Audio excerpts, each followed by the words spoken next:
record just the lecture part here and the videos that we'll watch, and then I'll stop sharing, obviously, for the discussion groups. But a four-stage model describes the human sexual response in both men and women. And so that was kind of one of the interesting findings from Masters and Johnson, the four stages that they identified when we are first sexually aroused and our bodies respond to the sexual arousal. This is called the excitement phase, which is kind of preparing us for sexual activity. Once the initial bodily changes have taken place, there is a plateau phase where those are maintained for a period of time in both men and women. There's then the third stage, which was defined as the orgasm stage. And we'll talk about the variability, as you can kind of see as you compare the male and female graphs up above. Far more variability for women than for men in their human sexual response, particularly during the orgasm phase. And then in the resolution phase, this is the return of the body back to its resting state, how you were before you became sexually aroused. And for men, if there's going to be continued sexual activity with a partner, there's a mandatory period of time prior to which he can get sexually aroused again. So once an orgasm has occurred and once the resolution has occurred where the man's body returns to its resting state, it could be a period of minutes to the better part of half an hour before he is able to have sexual activity again, depending upon his age. Obviously, for younger individuals, that refractory period is relatively short compared with older individuals. But for all males, there is a refractory period of a few minutes to a longer period of time. So we'll go over each of these stages in turn, but this is basically, if you look at the graphs that are there for men and women, you see that there's some similarity in terms of the four stages, but then the variability within the stage. So we're going to focus on that next as we walk our way through those four stages. This is the body's response during each of the four stages. During the excitement stage, obviously, the key is the change in body systems to become excited or sexually aroused. So this is where you see blood being directed into the penis. You'll remember we talked about the architecture of that on Tuesday. So we see an erection. Initially, the erection will reach the male penis will reach its full length, and then in the second stage, the plateau stage, the penis will reach its maximum thickness. But we do see the engorgement of the penis. We see partial elevation of the testes, and I'll explain why in a little bit. But essentially, the evolutionary reason for that is that the body is drawing the testes up so that the sperm have less of a distance to travel as they make their way through the vas deferens, through the spermatic cord, out of the penis and into the body of the female, where the goal, the objective of the architecture is for the sperm to reach and fertilize the egg. And then during the orgasm phase, this is, we talked last time about the two stages, the emission and the expulsion phase. So this is where the fluid is ejaculated out of the male penis into the body of his partner. And then finally, post orgasm, if the male withdraws, then relatively rapidly, the sexual system will return to its resting state. The erection will disappear. The testes will drop back down again. And there will be that mandatory refractory period prior to which a second bout of sexual activity has to wait for a little bit. With respect to the female sexual response, something very similar happens in the excitement phase, where the medical term is vasocongestion. So vasocongestion is the direction of blood into the sexual organ. So for the male, it results in the erection of the penis. In the female body, it results in the swelling of the clitoris and also the swelling of the labia, which is the lips surrounding the opening, and the vagina. So this is where the body of the female is preparing for sexual activity, and some of the responses of the body are to sort of maximize the likelihood of sexual arousal and sexual intercourse to follow. And again, I want you all to understand, when I'm teaching you this information, I'm teaching it from the evolutionary perspective that the architecture of the male and female body were created to maximize the likelihood of conception and pregnancy and childbirth, so that the genes of the mother and the father are passed along to the next generation. So while a lot of that sounds heterosexist, and it is, the way that I'm going to explain human sexual response uses that as the basis for why the body is built the way it is, why human sexual response occurs the way that it does, and so forth. But please understand that all humans have human sexual response. Humans can choose their own partners. Humans can have the same kind of excitement and pleasure and arousal regardless of who their partner is. But what we're talking about here is the preparation of the female body for intercourse and the possibility of conception. And that's kind of where we're going to take the lecture in a couple of minutes. So here's what's happening internally. So during the excitement stage, as I mentioned, the clitoris enlarges, the labia swell, that makes the vaginal opening more visible, and in such a way makes penetration more readily achievable because the vaginal opening is more visible. What you see is vaginal lubrication occurring in this stage, so that if there is insertion of a penis into the woman's body, the lubrication has occurred, making penetration easier. You see that the uterus begins to elevate, and as the uterus elevates, if you look at the top two drawings from the left to the right, you see that as the uterus is elevating, it's also extending the vagina. And so the upper part of the vagina is expanding here, and the orgasmic platform in the lower part of the vagina, the orgasmic platform is where they have found physiologically the location of the G spot in the outer part of the vagina, and the 2 or 3 inches that are closest to the outside of the body. That platform is forming as well during the plateau phase. So a lot of things happening in the female body in the plateau phase, besides just the maintenance of arousal, heart rate, breathing, and so forth. During the orgasmic phase, you have contractions both in the uterine part of the body, and then also in the orgasmic platform. So from 2 different areas, there will be rhythmic contractions that will occur in some women. And at that time, you also see contraction of the anal sphincter, coincident or, in sync or in concert with the contractions in the orgasmic platform and the uterus. And then finally, post-orgasm, and keep in mind, there's a lot of variability. Some women do not achieve orgasm. Some women have multiple orgasms. Some women don't have full-blown orgasms, but a series of smaller orgasms. So there's a lot of variability in the female sexual response. But once the sexual encounter is over, blood will return from the woman's body in the same way it returns in the man's body back to its resting state. And so the internal organs will return to their pre-sexual arousal state. We're beginning to gather some information, and this is all relatively new. If you were to click the link up above, you can read much more about this topic, but trying to better understand the sexual response of transgender individuals. And so you can see here, these are some of the initial findings as their systematic research underway.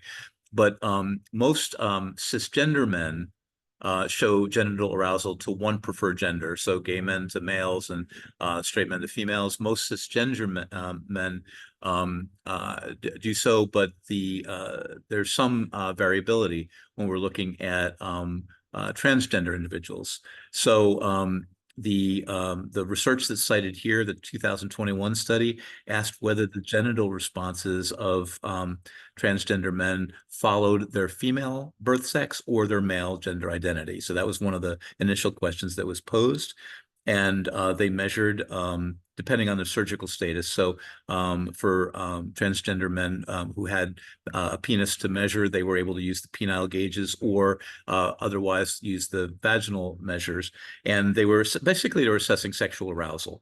And so what was very interesting about the study, unlike cisgender men, transgender men's sexual arousal showed both male typical and female typical patterns, and they responded more strongly to their own psychologically preferred gender.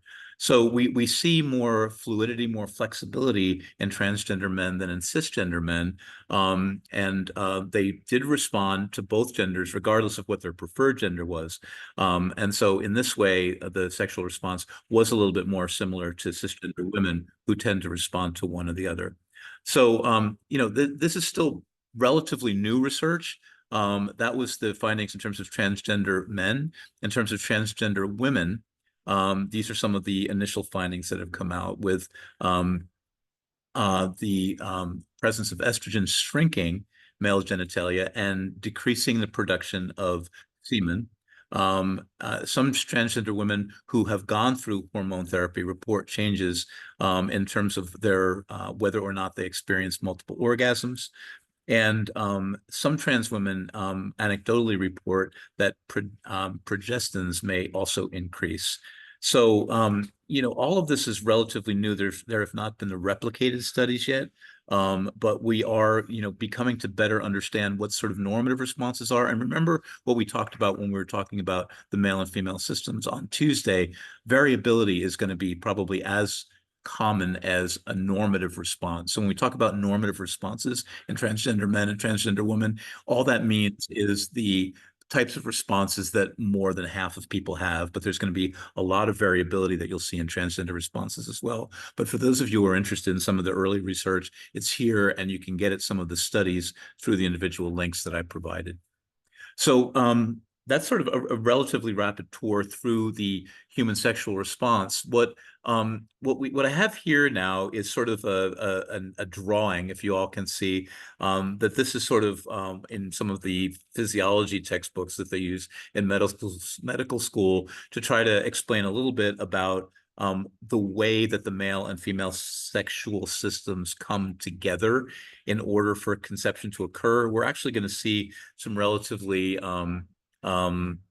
sophisticated internal imagery explaining what happens after sperm leaves the male body, expelled through the penis into the female body, and how the sperm make its journey to fertilize the egg. And you remember we talked about both of these separately on Tuesday, so that the female system is releasing one egg each cycle. I can't remember whether or not Emily talked about this or not, but we'll see this in the film. The body is set up in such a way, the female body is set up in such a way that with the two fallopian tubes, each month the egg will be delivered 1 month into one fallopian tube and the next month into the other fallopian tube. So as you'll see, as sperm enter into the woman's body and begin to travel up and make their way through the vagina into the uterus, where ideally they are going to meet and fertilize an egg. There are many challenges and dangers, if you will, along the way, which make it almost remarkable that any sperm at all will reach the egg to fertilize it. If the egg is fertilized, then, as you remember from Emily's lecture, it will implant in the uterus, and then some of those changes will take place that will support pregnancy. If the egg is not fertilized, then the uterus will slough off the lining during the menstrual period, and then the process will start all over again the next time. And one of you asked the question about whether it is possible for a woman to get pregnant during her period. Emily said yes, and she was right. But some of you may have been wondering, well, how can that be? Because what's happening during your period is you're sloughing off the lining of the uterus because a pregnancy didn't take place. So now you don't have the endometrial wall in which the egg would be implanted. How can you become pregnant? And the answer to that question is, as the woman's menstruating, some women have irregular cycles. And so it is possible that the sperm can enter the woman's body and hang out and live in the woman's body for a day or two at the most. Sperm don't survive for all that long, and you'll see why when we watch this video in a couple of minutes, but that there can be some sperm from a bout of sexual activity that could meet an egg that is released early on in the next cycle. So the woman would have to ovulate very early, and the egg would have to travel down and then encounter sperm that were there from a bout of prior sexual activity. So it's very unusual that that can happen. But as you know, women's menstrual cycles can be very variable. And so that's the way that it could be possible for a pregnancy to begin, for a sperm to fertilize an egg, even as the menstrual cycle is happening. So what I want to do here, give me a second. It's going to take me just a second to be able to queue up this video, but I have it somewhere here in my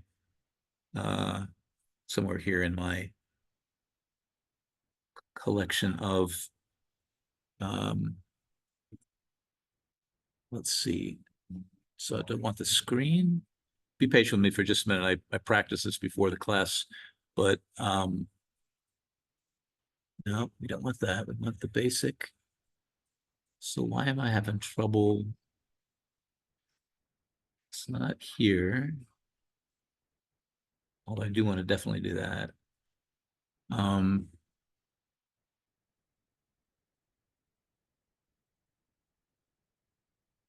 Hang on, guys.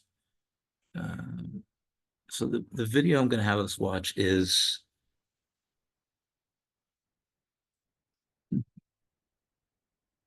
not here. It is here. Okay. So this is the video that we want to watch. And then when I go to share my screen, share screen. Here it is. Okay, good. I did it. Share. All right. And please, just somebody, when I start playing this, let me know if you can hear it. If you can, I'll stop it right away and put the sound on. So let's see if you're able to hear. Just somebody just pop up and say yes or no. During a man's lifetime, his testicles. Yes, we can Great. hear Yes. Thank you. Okay. They are stored here in the epididymis. The Cowper's gland produces a lubricating fluid to aid the sperm's journey. The prostate gland secretes an alkaline fluid to protect the sperm. Together, they produce most of the fluid called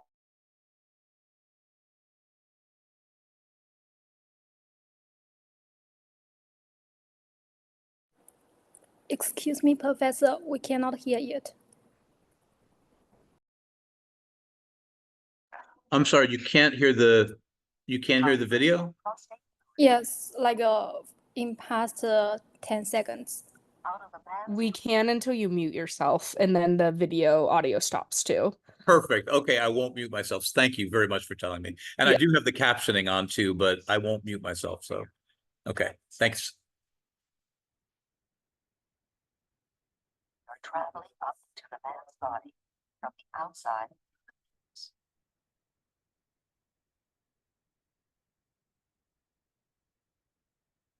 Red areas are blood vessels.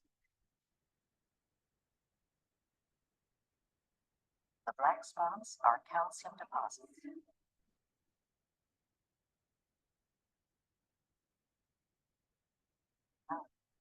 Journey's only 7 or 8 inches long.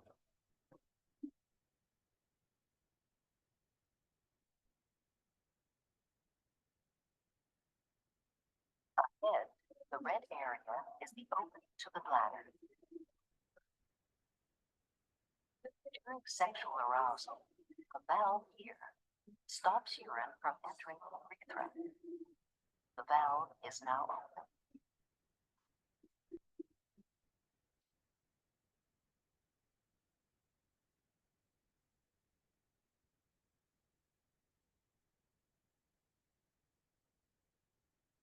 Bladder, the urethra passes through the prostate gland. The walls of the prostate have more than 30 orifices like these, which squeeze out prostate fluid when sperm pass through the urethra. It is about the size of a golf ball, and it resembles a sponge.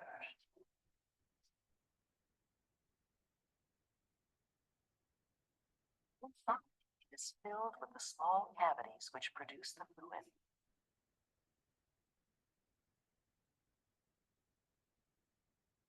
Testicles, highly magnified and without their usual protective pouch. Unlike the ovaries, their counterpart in women, the testicles lie outside the body cavity. They are made up of the tightly coiled seminiferous tubules, which have a total length of 700 feet. The tubule sperm are produced at the extraordinary rate of 100 million every 24 hours. In the tissue between the tubules, the sex hormone testosterone is produced. The testicles are the essential male organs of reproduction. They function well only under very specific conditions. One of these specific conditions is temperature. Sperm are produced most initially at 7 degrees below normal body temperature. These images from a thermal camera reveal the various temperature zones in the scrotum, the pouch of skin in which the testicles are suspended. The white areas are the warts, and the black areas are the cold. The scrotum keeps the testicles away from the body's heat. This is a cross-section of one of the tubules in the testicles, stained blue and magnified 2,000 times. At the dead center of the tubule is the transport canal, which carries mature sperm away to the epididymis for storage. The smaller compartments produce many new immature sperm every 36 hours. As the sperm become more mature, they move closer to the central canal. Average man produces over 400 billion sperm in his reproductive lifetime. These sperm, magnified 4,000 times, have been in production for approximately a month. They are tightly packed in the tubule within the testicle, their heads and tails intertwined. In developing sperm heads, the normal body cell's 46 chromosomes have been reduced to 23. But this reduction of chromosomes, so essential to future reproduction of the species, puts the sperm in mortal danger. The man's body considers these cells enemies. But the sperm are defended by nurse cells, like this one, and the large cell at the right. They form special protective barriers around the maturing sperm cells. Each nurse cell cares for many sperm at a time. This tendril is part of the remarkable communication network which connects each nurse cell to over 150 separate sperm cells throughout the tubule. The tendrils enable the nurse cells to feed and protect the maturing sperm, and to move them closer to the transport canal. This sperm is fairly mature. During its development, it has lain in total passivity in the tubule, being protected and nourished by the nurse cell. When mature, like this one, it is transported by the nurse cell to the epididymis. Millions of sperm are stored in these densely packed tubules, which, if stretched out, would be 15 or 20 feet long.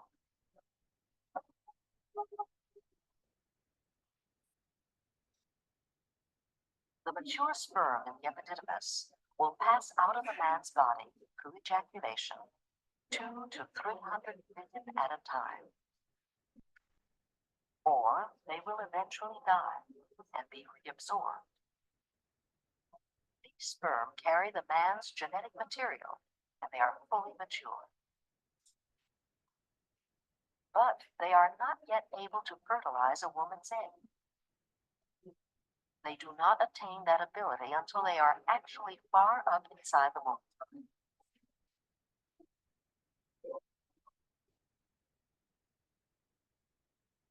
They may stay in the epididymis, the bag-like structure on the left, for several weeks.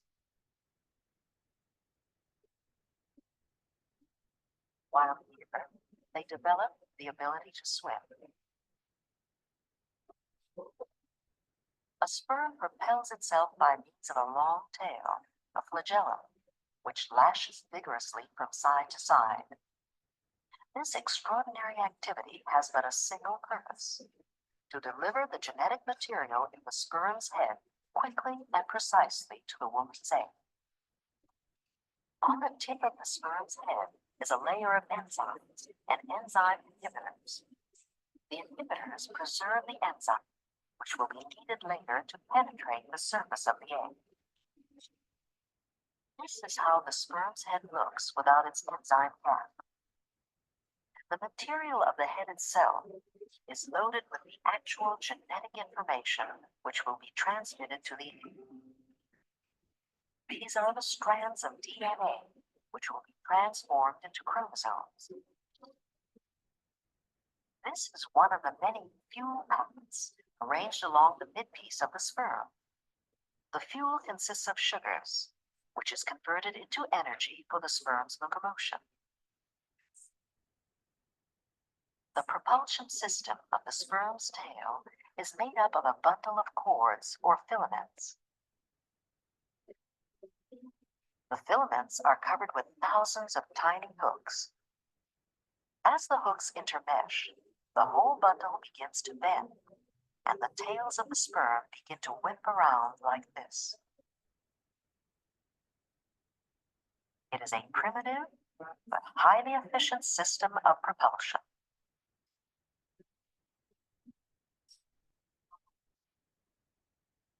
The system does not function perfectly every time. On the average, up to 20% of a normal man's sperm are deformed or imperfect in some way.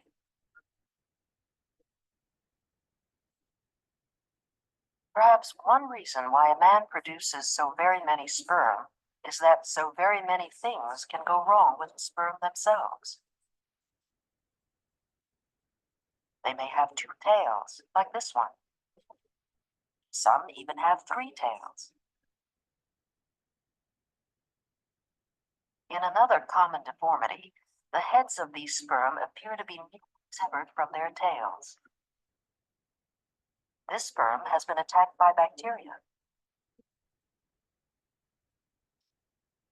And this one may have been produced too rapidly.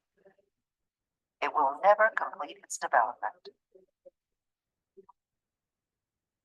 White blood corpuscles, the large round cells, are often found together with defective sperm.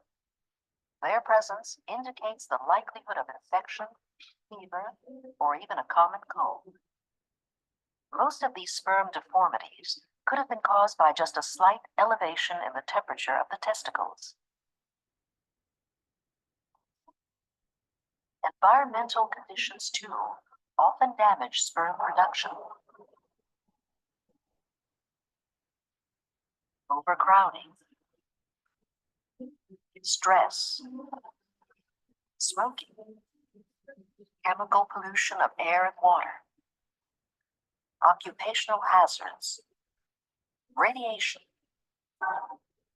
poor nutrition, all part of modern life. Even our modern clothing may affect sperm production. Tight blue jeans, for example, hold the testicles up close to the body, perhaps raising their temperature those few critical degrees.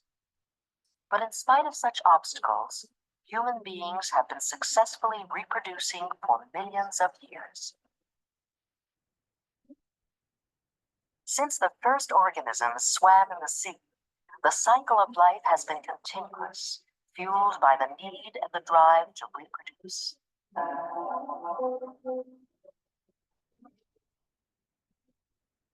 Among human beings, that drive is intimately linked with attraction and desire.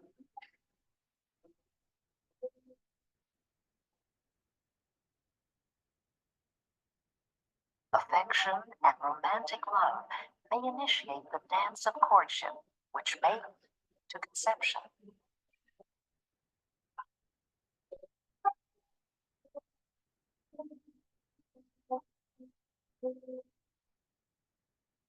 Sexuality, affection, and tenderness can all be part of the complex rituals of mating.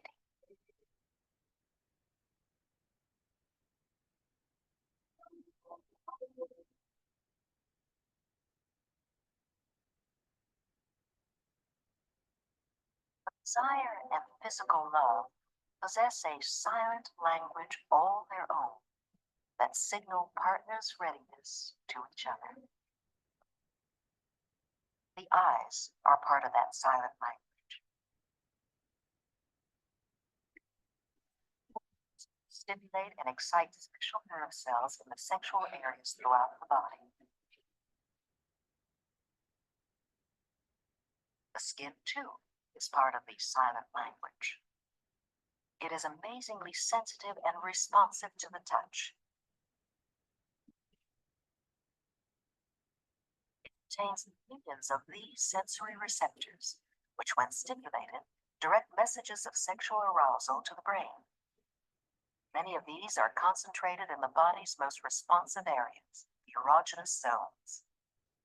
One of these, the man's penis, is densely packed with sensory receptors, here seen at enormous magnification. They relay messages of sexual stimulation to the brain, which triggers the complex sequence of events leading up to ejaculation. The length of the penis is made up of many small cavities called erectile tissue. When a man is sexually aroused, the signals from the brain cause these erectile tissues to become engorged with blood.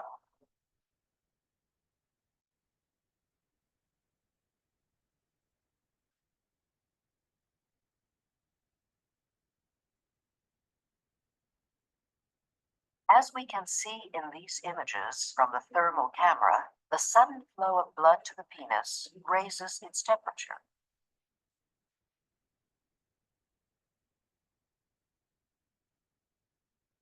The man's blood pressure, heartbeat, and increase. And the blood causes the penis to become erect and elongated so that sperm can be most easily delivered to the woman's egg. In the epididymis, the hundreds of millions of waiting sperm, which will soon be expelled from the man's body, accumulate in a mass. As sexual arousal reaches its peak, the entire male sexual system must function perfectly for ejaculation to take place. Cowper's gland, prostate, seminal vesicles, and epididymis.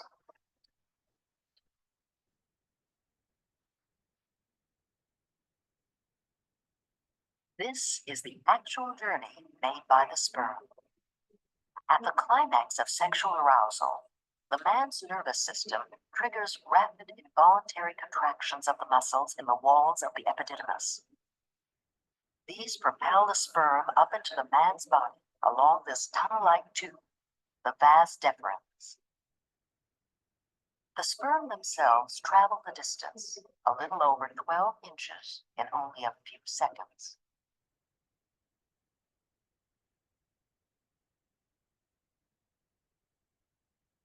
The seminal vesicles release nourishing fructose, which blends with the sperm and pass by.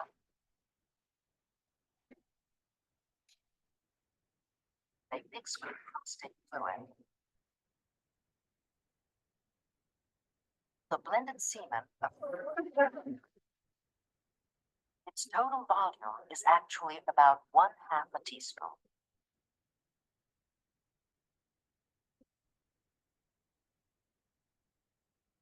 This is the last leg of the journey.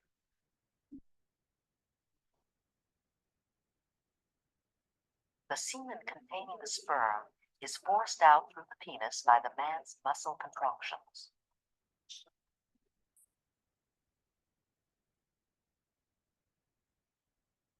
At last, it is ejaculated into the woman's vagina.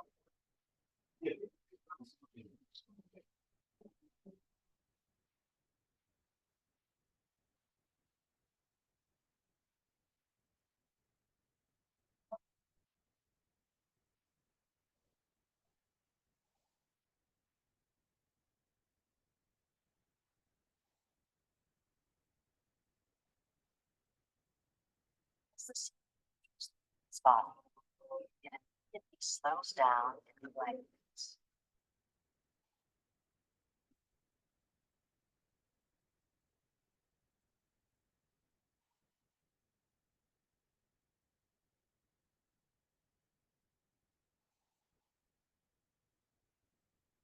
Perhaps it becomes thicker to ensure that most of the sperm stay within the vagina. Or perhaps the coagulation is a kind of defense, for the environment of the vagina is extremely acid. The acidity protects the woman against bacteria and infections, but it is also dangerously inhospitable to the sperm. Nearly 1/4 of them will die almost immediately.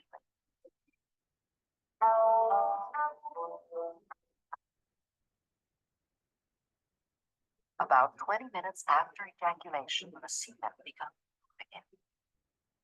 The surviving sperm become vigorously active, swimming rapidly against the downward currents in the woman's body.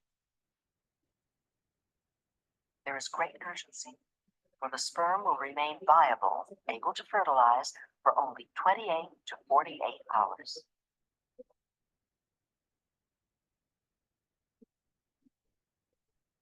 This is the sound made by thousands of active sperm.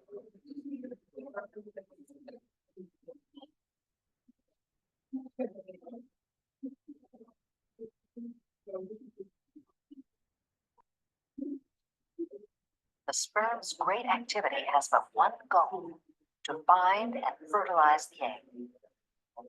There are so many of them that success might seem assured, but the barriers too are numerous.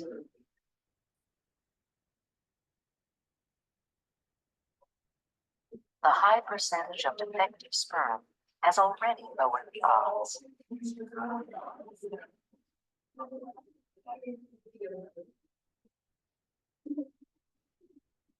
So has the vagina's hostile acid environment.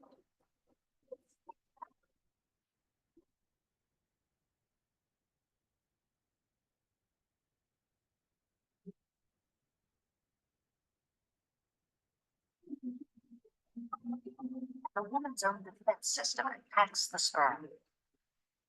They are unwelcome cells from another organism, and they are potential enemies. Her defense cells aggressively protect her from the invaders by destroying them.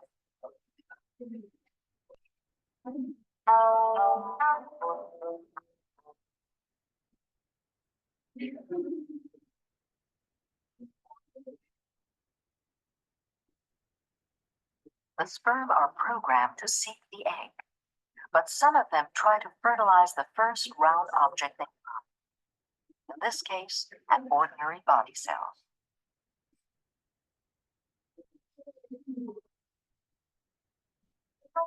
Still, in spite of the obstacles, hundreds of thousands of sperm make their way up through the vagina to the cervix, the mouth of the uterus, which will lead to the fallopian tubes and the egg.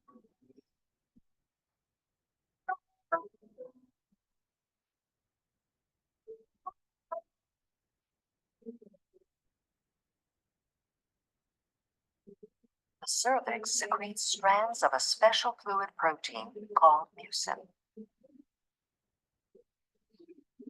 During ovulation, it is very liquid and easy for the sperm to swim in.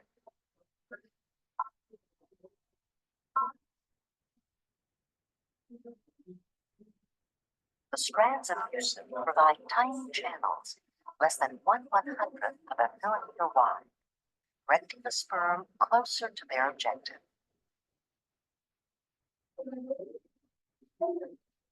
But many of them never find the strands of mucin, and they will die in the vagina. Those that survive will swim up the mucin channels toward the uterus. They swim in dense bunches. The outer ones may protect the inner ones from the woman's acidity and defense systems.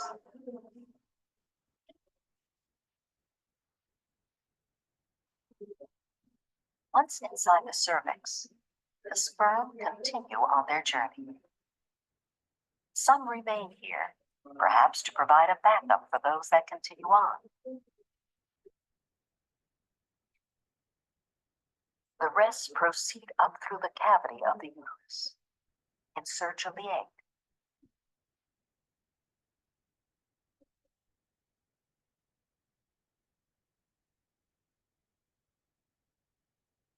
Their number is noticeably reduced.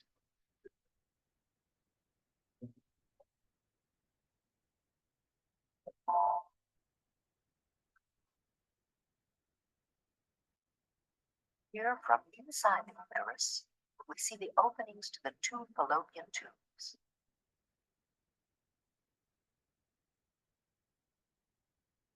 The sperm swim toward them.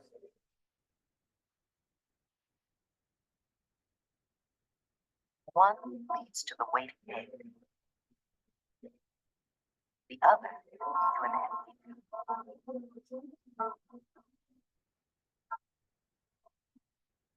Only half of the few remaining sperm will swim up the tube which holds the egg.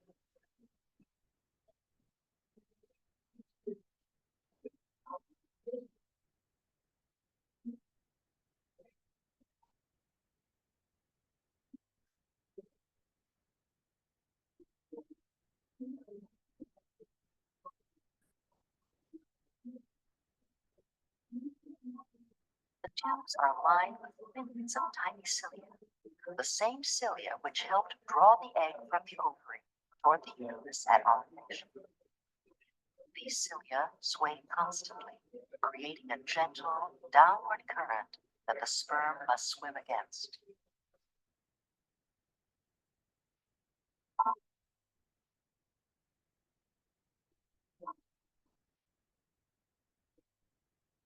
Some sperm get stuck in among the cells lining the walls of the tube. Others lose their sense of direction.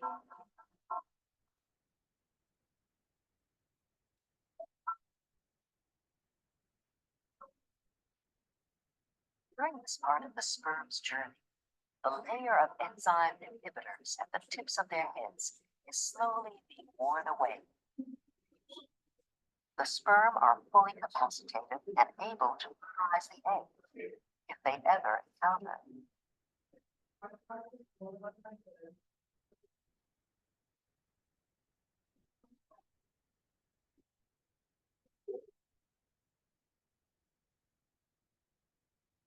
Of the 200 million sperm that begin this long journey, only about 50 ever reach the egg.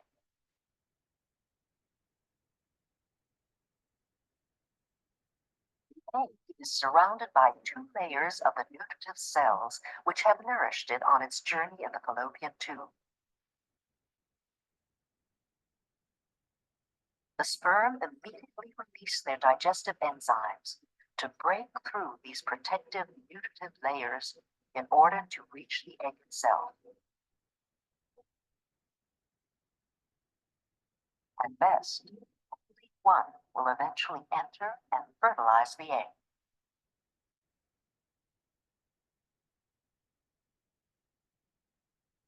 The joint force of their exertions starts the egg rolling around like a mysterious celestial body.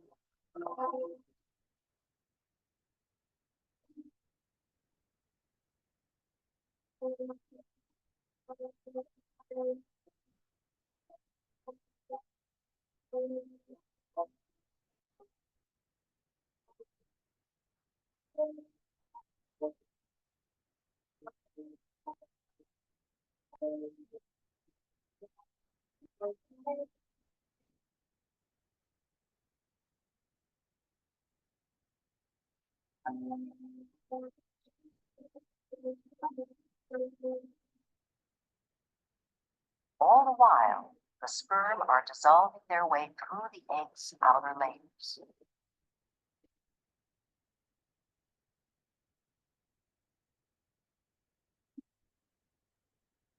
First sperm to reach the egg's membrane, immediately drawn inside.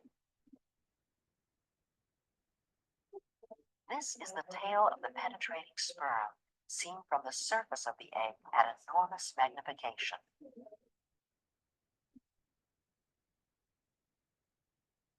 And this is a picture from inside the egg itself. It has been fertilized now for only a fraction of a second. Here is the penetrating sperm with a circle around it from a wider perspective. Only this single sperm will be allowed inside the egg. A rapid biochemical change took place in the egg's membrane. It is now impermeable to all other sperm. Once inside, the sperm too undergoes a dramatic transformation. It loses its midpiece and tail. The tailless head swells up, almost like rising bread. This hole in the sperm head's covering is the first indication that it is about to rupture and release its precious genetic material. Here, the first strand of genes is making its way out of the sperm into the egg. The genetic material continues to spill out from the sperm head. Its tightly packed molecules contain the father's hereditary message. They almost seem to have been dispersed by an explosive force. This is an extreme close-up of the genetic material itself. The magnification on the television screen is over 500,000 times. The genetic material of the mother's egg and the father's sperm combine. Two cells have joined to make a single cell. And within 24 hours, that new cell begins to divide.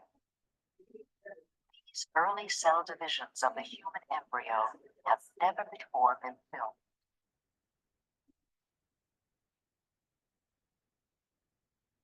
Fertilized egg now has two nuclei, the small indentations at the center of the cell.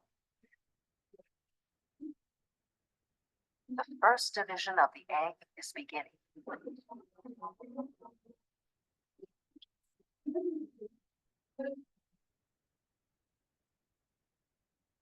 Now there are two identical cells, still within the same nourishing material of the original egg. No growth has occurred, but rather a distinction between cells. Once it has begun to divide, the fertilized egg is called a zygote.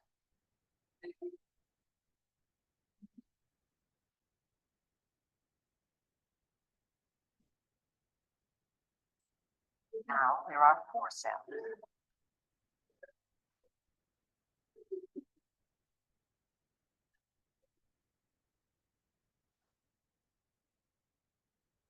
Happen at such an accelerated pace that there's little opportunity for the new cells to grow before they divide again.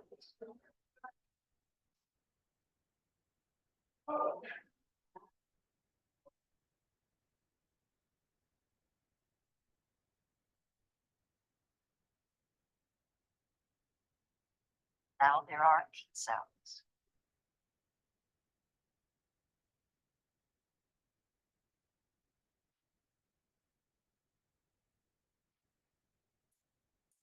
Each generation of cells in the zygote is smaller than the one before it.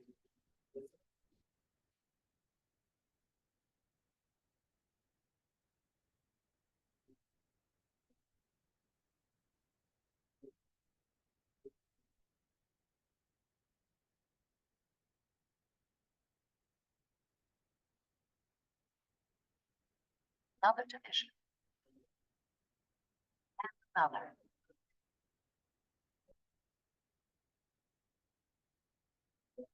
As the zygote divides, it moves along the tube toward the uterus. Now it has become a dense, compact cluster of many cells.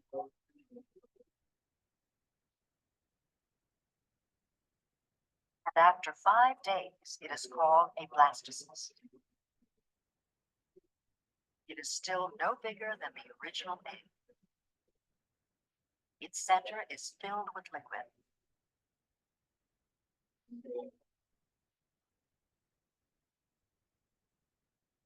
Within 10 days of fertilization, the blastocyst implants itself firmly in the lining of the uterus. Already, the mother's hormones are directing changes in her body to prepare it to support the growing embryo. Barely visible to the naked eye, the embryo will be nourished by the lining of the uterus and then by the placenta. After 2 weeks, the embryo is elongated. It is barely 1/10 of an inch long.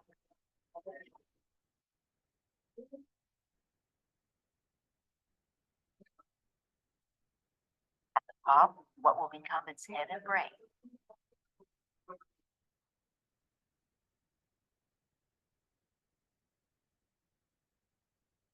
Below at the tail, the embryo is firmly attached to the placenta, which will nourish it. At 4 weeks, the embryo has armholes and is distinctly curled. Has the beginning of eyes.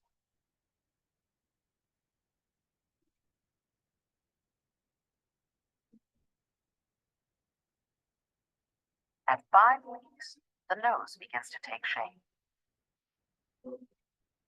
At 6 weeks, leg buds are apparent.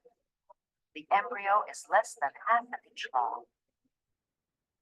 Floats inside the fluid-filled amniotic sac. Spine is clearly visible. At 7 weeks, the embryo is 3/4 of an inch long.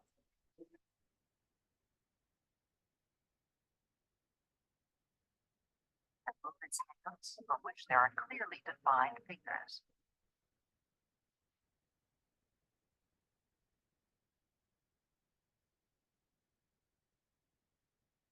Its internal organs are visible.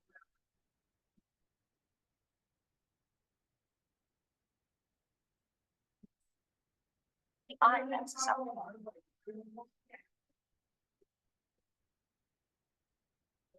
The skull bones, rich in blood vessels, are growing together at an angle at the crown of the head. At 8 weeks, the fingers of the hands are well defined, and the toe joints of the feet are clearly visible.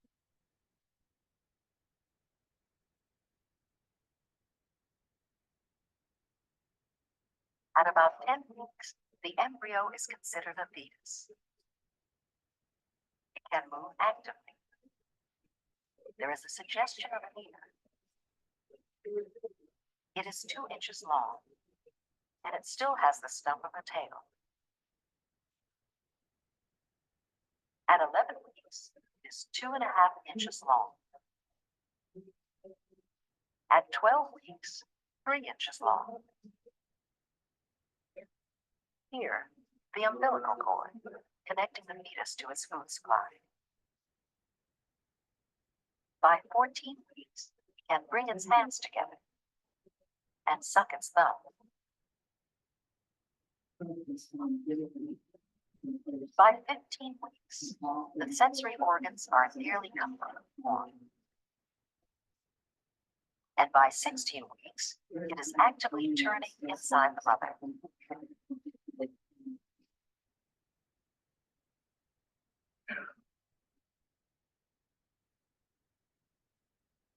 This fetus is 18 weeks old. It is 5.5 inches long and is here shown 15 times larger than its actual size.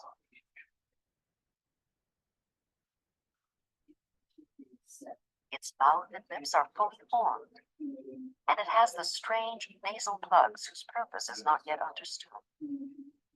The eyes of the fetus are closed, but it can see.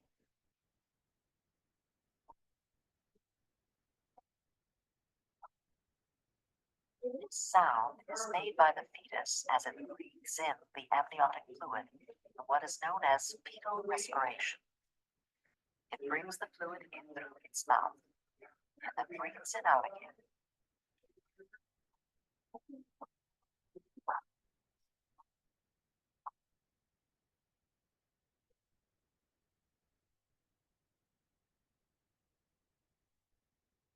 The umbilical cord is the fetus's link to the source of life, the mother.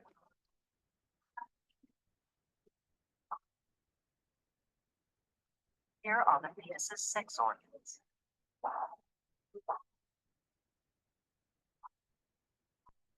All its important physiological systems have developed, but it will be at least another 8 weeks before the fetus has even a remote chance of surviving outside its mother's womb.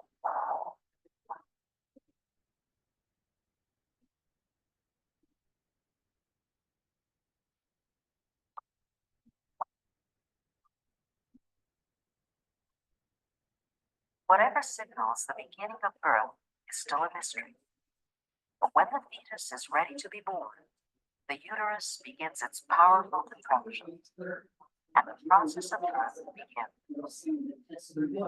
All right, so I'm going to stop there because we have a little bit of cover on the birth process.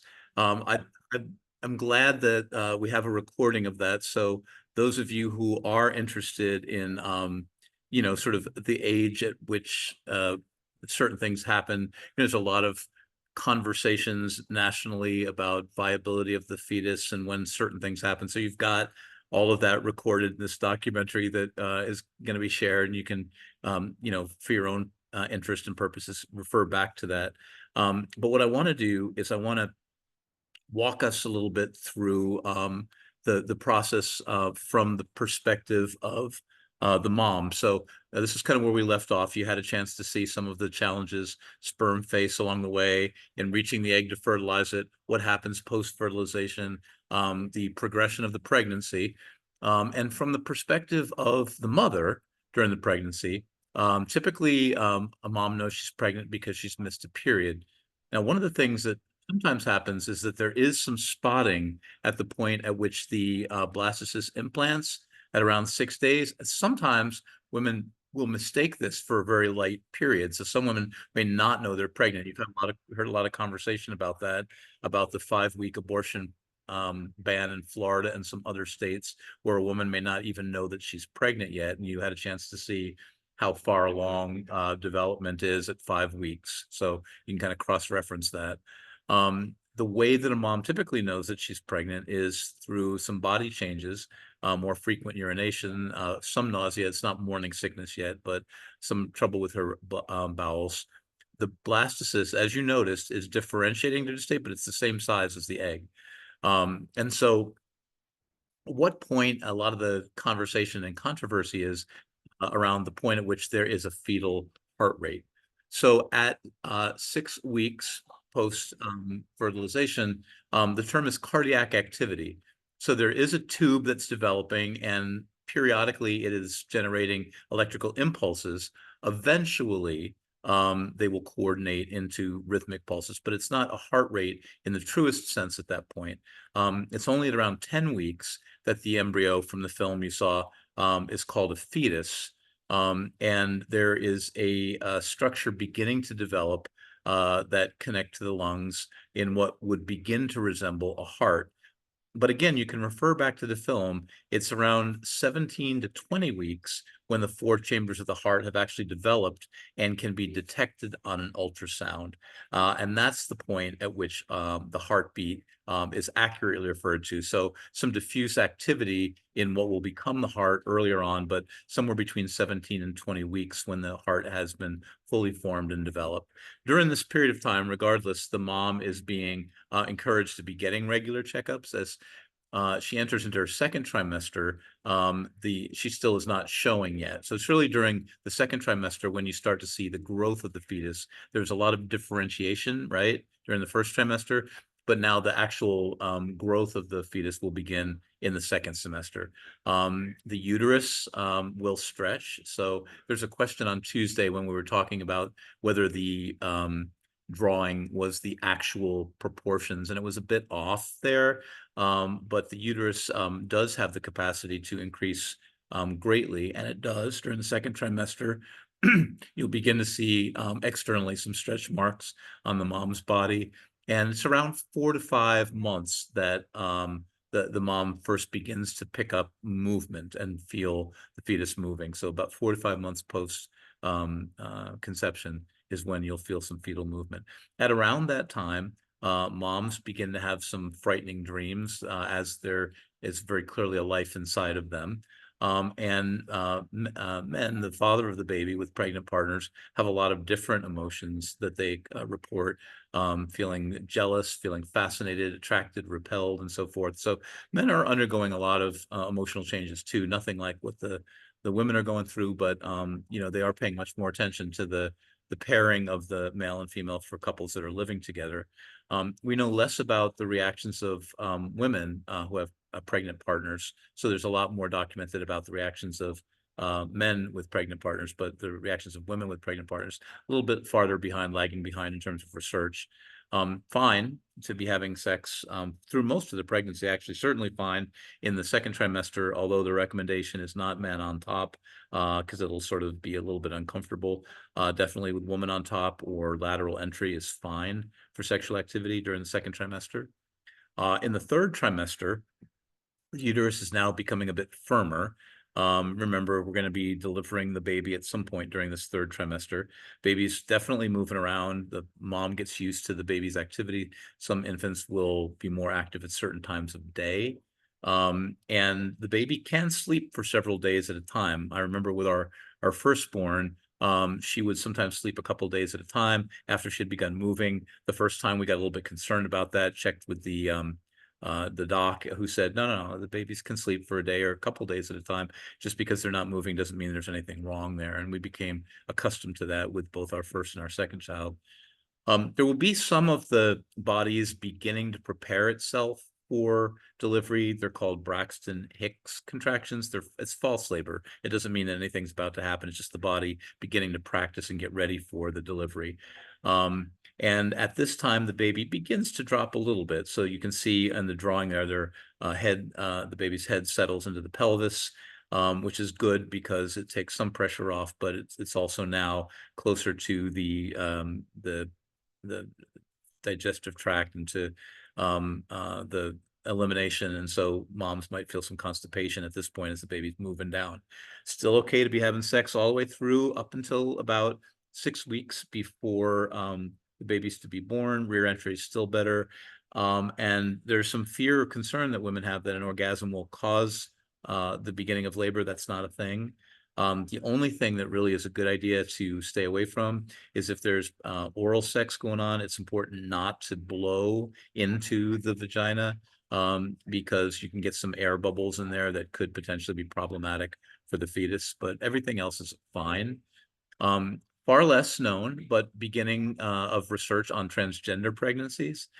There are cases of cisgender women who are assigned female at birth and who are not transgender giving birth with a transplanted uterus. So that's a thing for cisgender women.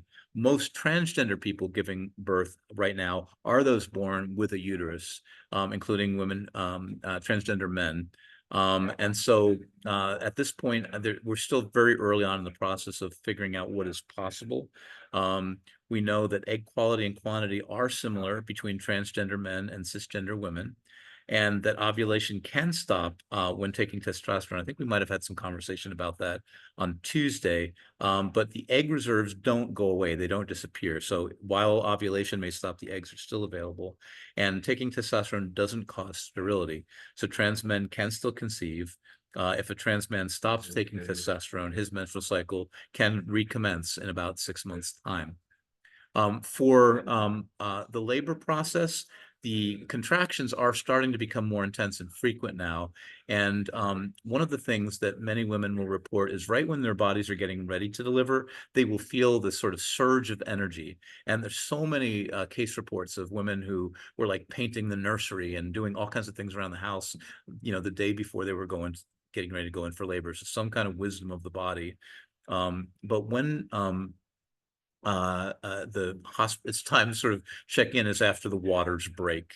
So the mucus plug will come out of the cervix. It had been in the cervix for all that period of time. And when it removes, you're opening up the cervix, getting ready for the fetus to move on from the uterus into the vagina. There are lots of things that you can do at this point to kind of encourage contractions and sexual activity, not sexual intercourse, but stimulating the nipples, caressing, hugging, kissing, all of those things that are relaxing for mom are important. It's important to try to keep mom as relaxed as you can during this period of time when she's in incredible pain during the labor, but relaxing is still something that's going to help the process move along normally. One of the really remarkable things that they have now is when a mom is in the hospital and when they're monitoring the contractions becoming closer together, it's possible for the machines that are monitoring the mom's body to anticipate for the mom when a contraction is about to occur. So this actually can give the mom a little bit of a sense of control. They can let mom know another contraction is getting ready to come on, take a deep breath, get ready to, to relax as best you can. And then in between the contractions is when it's especially important to relax. While the contractions are happening, mom can help a little bit by pushing along. And you'll see that in the video we're going to see in just a couple of minutes. But tension itself impedes labor. So while it might sound kind of silly to be talking about relaxing, to the extent that mom can stay relaxed, it's important. And one of the things that can happen is if you do have some drugs that you're taking, you have a little bit less feeling and control in the lower body. So it is easier to kind of cooperate and to do things intentionally if you haven't had the medications. We'll talk more about that in a minute. During the birth process itself, and you'll see this really clearly depicted in the videos, the head comes out first, and then the shoulders are delivered, first one and then the other. That's how the process usually needs to go in order for the baby to come out through the vaginal canal. Once the baby is born, the recommendation is to put the baby on the mom's body and begin nursing immediately. Nursing can slow bleeding. It stimulates oxytocin, and it can help the process of slowing down the bleeding and expelling the placenta. Typically, after the baby's been born, they will leave the umbilical cord on for a little while, somewhere between 5 and 10 minutes typically, and then that placenta will usually be expelled in about 10 to 30 minutes. One of the more common practices now is to ask if the partner, sorry, hang on, I jumped ahead there. If the partner wants to help to cut the umbilical cord, it's not a requirement by any means, but it's a way of involving the woman's partner in the process if they want to be more involved. There are some cases where a cesarean is important, and unfortunately, C-sections are often scheduled as a matter of convenience right now.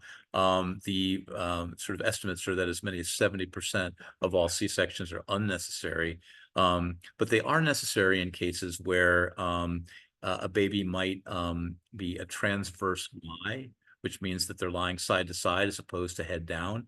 Or if the baby is butt first rather than head first, and the mom or the doctor can't turn the baby around themselves, sometimes you can see that sometimes it's possible if the baby is a transverse lie, it might be possible to rotate the baby by hand. But if that's not possible, then a C-section is indicated. It also would be indicated if there's a case of what they call placenta previa, which is if the placenta is in the uterus in front of the baby. So there are some concerns that the baby may be robbed of oxygen during the delivery, and so that would be the case of a C-section. Or if the baby is in some form of medical distress, they would do an emergency C-section. We had our first child, our daughter, was delivered vaginally on time. Our second son came early, and he was a transverse lie, and so my wife did have a C-section a few weeks before he was scheduled to have been delivered. Some people wonder if you have the first baby by C-section, do you have to have the rest by C-section? The answer is no. It is possible to deliver babies vaginally, even if the first has been through C-section. So it's not inevitable that all of the rest need to be. I think most women do opt for C-sections if the first has come via C-section. So I'm gonna see if I can toggle from the PowerPoint here to the video. And so give me a second, because it takes me a while sometimes to try to locate that. I have queued up the Have a Healthy Baby video, so I need to locate that. Just give me a second here, and I'll find it on my screen, and hopefully we'll be able to get that playing for you. Let's have a healthy baby. I had that open before class started. If not, I'll just have to re-initiate it again, so hang tight. Hard for me to think and talk at the same time, so be patient with me, if you will. Let me go to modules, files, probably. Files. And then go to videos. And have a healthy baby. Good. Okay, now the question is, can I find it when I share my screen? Hang on, you guys. Let me go back in. Share screen. I think I got it. All right, so just to remind you, what we're going to see here is a film of two different deliveries, two different, end stages of the pregnancy. And at the end of the video will be two actual deliveries. And so for those of you that might want to, step away at a point where there's graphic imagery, it would be probably the last 5 minutes or so of this video. So, and after the video, I'll do a quick wrap up and then we'll move you guys into the discussion groups for today. But let me share my screen and make sure that you all can see what I see. Share sound, optimize for video clip. Share. Okay, and please let me know if you're able to hear this.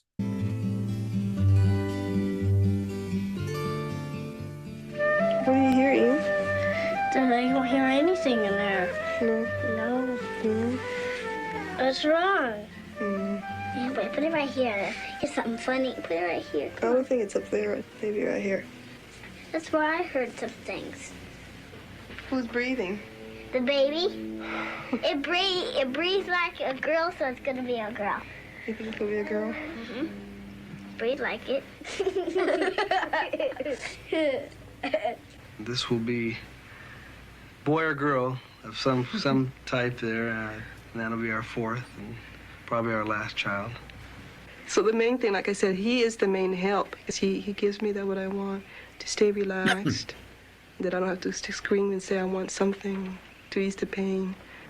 I just try to deal with the pain. Like I said, I like to be alert and awake when the baby's born. That's the exciting part.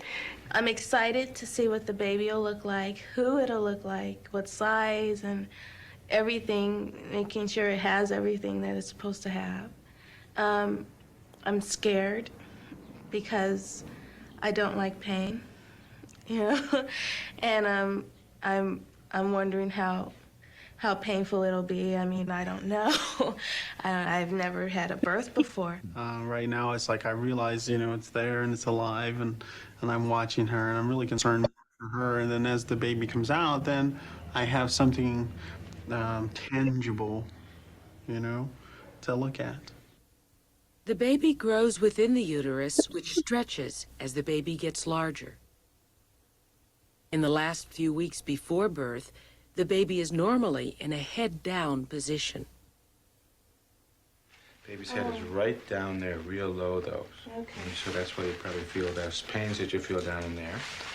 And I So think what's this part that's always moving, right? well, these are the two legs. So Oh, that's why I okay. think the baby's underneath, sort of facing, Okay, I facing see. up. Now, the baby will probably rotate down, and maybe not till you go into labor, but I wouldn't worry about that. The head's down real low, and it's going to stay head down. The top of the head is cradled by the bones of the pelvis. At birth, the baby will be pushed through this passageway in the pelvis. As it squeezes through the narrow opening, it has to make a right-angle turn around the pubic bone.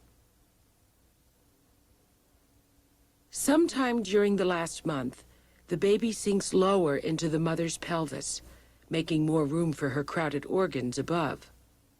This relief of pressure is called lightening. Inside the uterus is a sac filled with watery fluid, often called the bag of waters.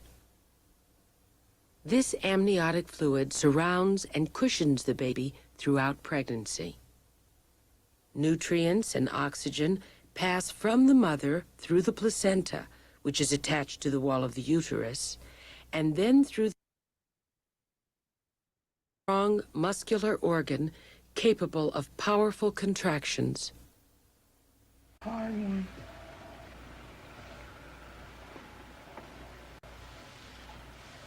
Over. Oh, I felt it ear to ear. Yeah, but it doesn't tighten up like on top, does it? Yes, it's really hard. The mother may feel contractions and think her labor is beginning. These irregular contractions stop after a short while and are called false labor. False because they haven't actually started to push the baby out. We had the false labor 2 weeks ago, I guess it was. And everything was going along just fine. And about 4 in the morning, things sort of wound down and stopped. She's about 8 days past due. It's probably worse for her. I mean, obviously she's got to carry the baby, but it's trying on the whole family for sure. I kind of just calmed down a little. I'm not overly anxious right now after all that what happened. I was just getting too excited and overly ready.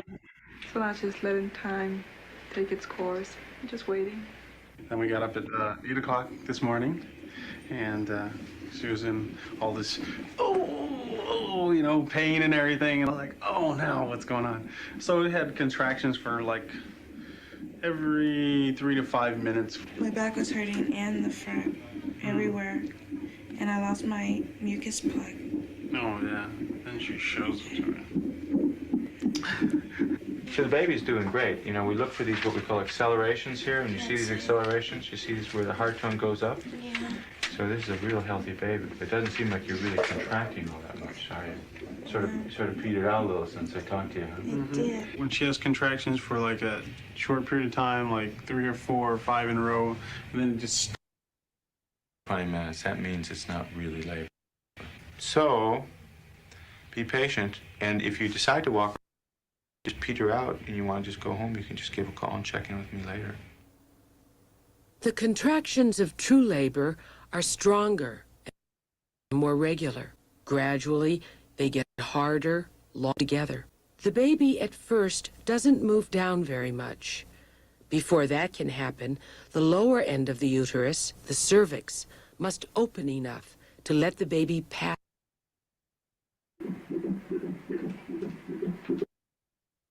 That's your baby's heart rate.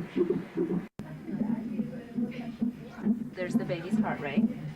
And we just put this on her stomach. This is how we keep tabs on the baby and what's going on. So we're going to get you a room now and move you into a more comfortable room.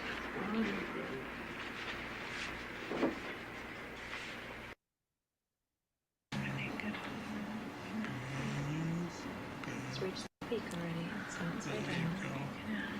You're going good. Exhale.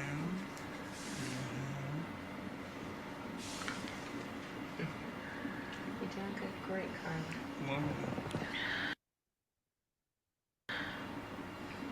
Almost over. Keep breathing through. There you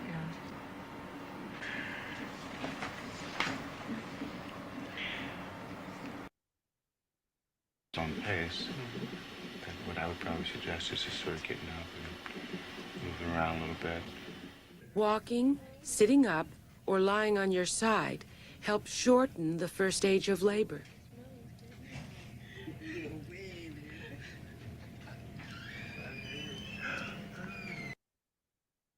Stronger? I want something. Huh? You want You something? guys laughing at me. I'm not laughing at you. That would be advice. Is it too soon? Well, I think the first thing is why don't we see how you're doing? Why don't we see what sort of progress you're making? And then we can talk about our options, okay?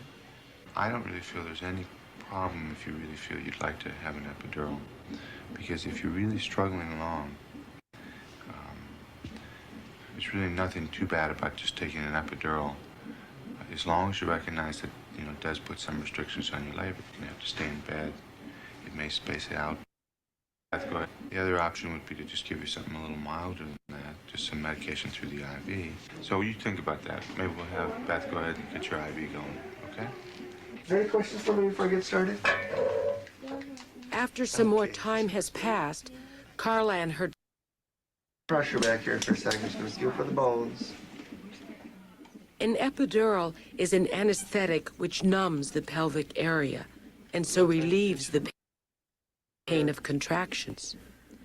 A very thin tube is placed in the mother's back, through which the pain medication can be given as needed during labor. How you doing, okay?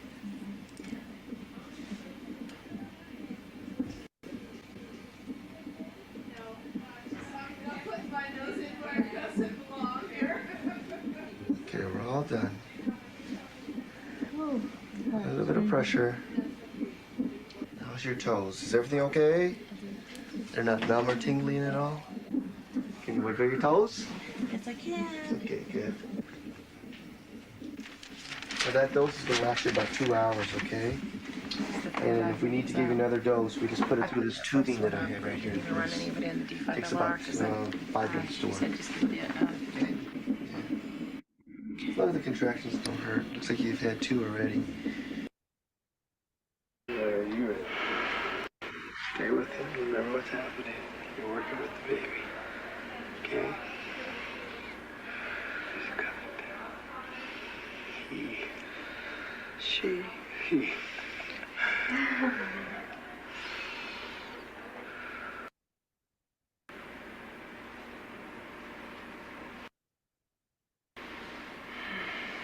lay down.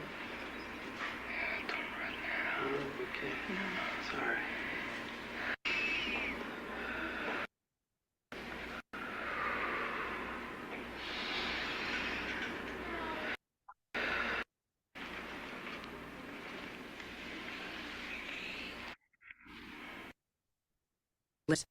Have also come to the birth to lend support. And they're dilating? Yeah, almost. You're about 9. About 8 or 9. With the contraction. Oh, I feel it. If you feel a little pressure down there, just sort of breathe through it the next few. And then we'll see how you're doing in just a few minutes, okay? The pressure. You get angry at this point. Everybody makes you sick. We just got to keep her into this. She'll be okay. Because she's not there yet. She's in there. Oh, we're about to. Come on. Shut up. Focus. Come on. Being irritable, feeling too hot or cold when the cervix is being stretched to its maximum opening. This phase is called transition and is the most difficult and the most painful part of labor.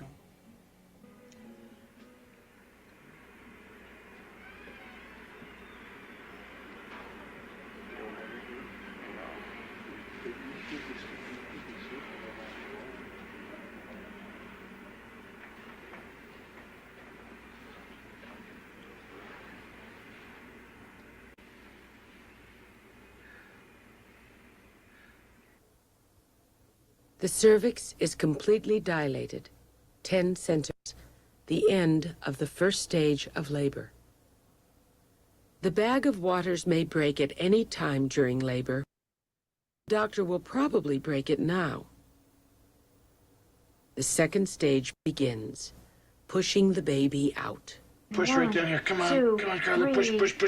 That's it. That's the way to do it. 7, 8, 9, 10. Blow it out. All right. Relax. Nice another cleansing breath. Relax. Good. Now, that doesn't seem bad, right? We're going to get a little more oomph into it, though, for the next couple. You can do it, sweetie. Push down. 2, 3, 4, 5, 6, 7, 8, 9, 10. Push. Blow it out. Big breath. Hold it. Push. Come on. Push. 2, 6, 7, 8, 9, 10. Now with each contraction, the mother feels an urge to bear down and help China. 9, 10. Blow it out. Big breath in, Carla. Come on. 1, 2, 3, 4, 5, 6, 7, 8. That's the way to do it. 5, 6, 7, 8, 9, 10. Good. Blow it out. Good work. That's the way to do it. Relax. Good. You saw it, huh? Mm-hmm. Got a little The hair on. head. Yeah. The hair on it. Yeah, it's got hair. Okay, so it's going to be She a said while, she don't but not care. too long. Okay. Changing position during labor will often help move the baby out. Carla is going to try squatting. The idea now is to get this baby down before the epidural wears out. Because you're starting to get more feeling, right? So if we give you more epidural, you're never going to be able to push the baby out. So this is the time to do it. Okay?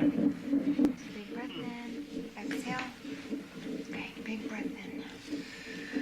Hold it in, go. Bear down. Push down into it. 2, 3, push into it. 4, 5. That's right. 6, right into it. That's right. Push right down here. Come on, push right down here. That's it. That's it. Push right down here. Right down here. Push into there. Push into there. Push. 9, 10. Push.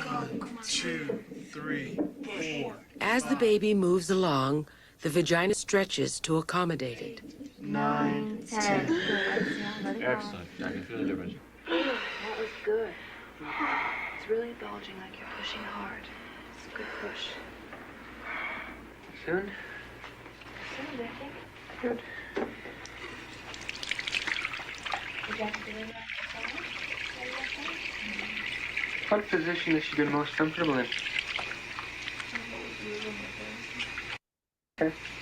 See if you can sustain it. Down low.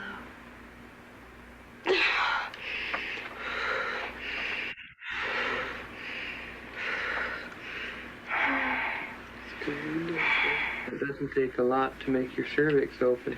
So these contractions have just been doing it very gently. But it's going to take a little bit stronger to push the baby out. So the uterus will do it, but you'll just have to give a little bit more with your abdominal muscles. You can do it. You try it this way for a bit more, you may have to turn to one side or the other.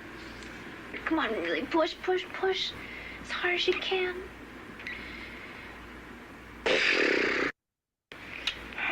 You're doing good. You're doing great. I think I might like to try on one side or the other. Okay. Right, this side. Probably over on that side. About 4 or 5 contractions and see if it doesn't just rotate around enough to get underneath the pubic arch. Real control. All right, just control. take a deep breath in. Deep breath in. And Push. right Gentle down. pushing. Gentle pushing. Don't have to push. Just let it. Just relax. There we go. Just breathe. Here comes this big head.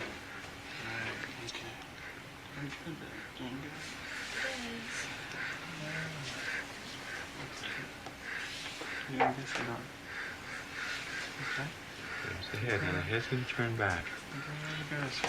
Okay. Lots of Heads out. fluid. Heads out. Come on, just come on. Just blow it away. Now take a breath. Take a breath, and we're going to push down. We're going to get the shoulder out, okay? Yeah. Take a breath, and let's push right on down, okay? Push. Bear down. So now you can relax, okay?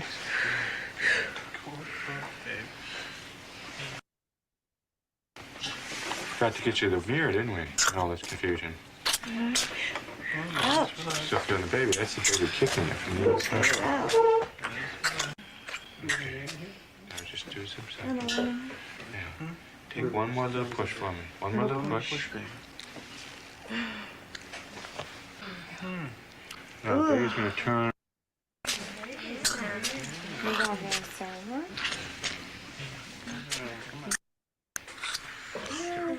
Baby's waking up here a little. What's that, baby? Hey, what do we got there?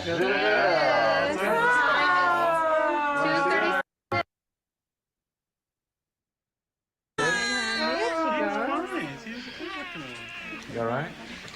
You look great. Mommy's tired too.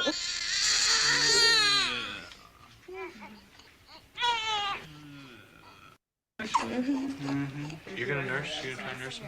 After the birth, the contracting uterus pushes out the placenta. The doctor checks the placenta and sews up the episiotomy, which is a cut the doctor sometimes makes in the vagina to widen the opening. Okay, give me a push that lasts about 4 seconds. Good. Okay, just pant. You're easing the head out. Here we go. The head is out, sweetie. Great. Okay. Here's our baby. Okay. I'm sucking out mucus from the nostril. I'm going to suck out the mucus from the mouth. Baby's big baby. grimacing. Okay. Okay, you all right, little one? Now, take a breath and give me a big push. Big push, huh, Harry? Here it comes, here it comes. Get the mirror so much. Okay. Here it is. Oh, my legs. Okay. Okay, it's almost over, honey. It's almost over. It's almost over. Here it is. Take a look at your baby. Look at our baby. Yeah. Get right. Okay, knock him right down. There, he's all yours. Don't worry, he won't. I'll Get your leg. Don't worry. Get him on. Keep him nice and warm. Now you'll get nice and pink. Right there.